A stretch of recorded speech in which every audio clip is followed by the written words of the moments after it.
எப்படி இருந்தாலும் ஒரு பொது தேர்தல் வரும்போது அதிமுக ஒரு பலமான எதிர்க்கட்சியாக இருப்பதால் மக்கள் திமுகவுக்கு மாற்றாக அதிமுக பக்கம் தான் வருவார்கள் என்கிற நம்பிக்கை.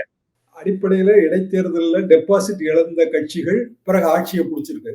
அதிமுகவும் உதாரணம், திமுகவும் உதாரணம். அப்படியான சூழ்நிலையில் இடைத்தேர்தல் முடிவு பற்றி கவலையப்படக்கூடாது.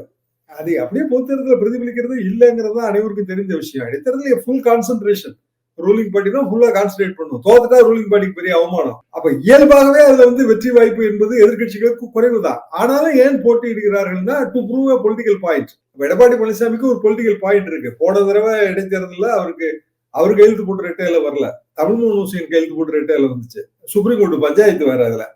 இந்த முறை அவர் full fledged general secretary A form B ஃபார்ம்ல கையெழுத்து போடுற ஒரு பவர்ஸோட 2024 தேர்தல் அப்படி சந்திச்சிருக்கிறாரு. அப்போ அதற்கு அடுத்த இடைத்தேர்தல் அவர் கையெழுத்து போட்டு A form B form issue பண்ண வேண்டிய ஒரு இடைத்தேர்தலில் அவர் புறக்கணிக்கிறார். விக்கிரவாண்டி மாதிரி அதே முடிவு தான் எடுக்கிறாரு. விக்கிரவாண்டியாவது பிஎம்கே முதல்ல அனௌன்ஸ் பண்ணிடுச்சு, நாங்க போட்டி போட போறோம்னு அனௌன்ஸ் பண்ணிட்டாங்க. சோ திமுகவுக்கும் பாமகவுக்கும் போட்டியா இருக்கட்டும், பாமக அங்க ஓட்டு வாங்கி வச்சிருக்குன்னு ஏதோ ஒரு வியூகம் தெரியும். இங்க முதல்ல அனௌன்ஸ் பண்ணது அதிமுக தான். பாய்காட்டு முடிவு முதல்ல அனௌன்ஸ் பண்ணது. பிஜேபி ஒருவேளை போட்டி போடுமோன்னு அவங்க நினைச்சிருப்பாங்க. பிஜேபியும் ஜகா வாங்கிடுச்சு. என்டிகே ஜகா வாங்கல.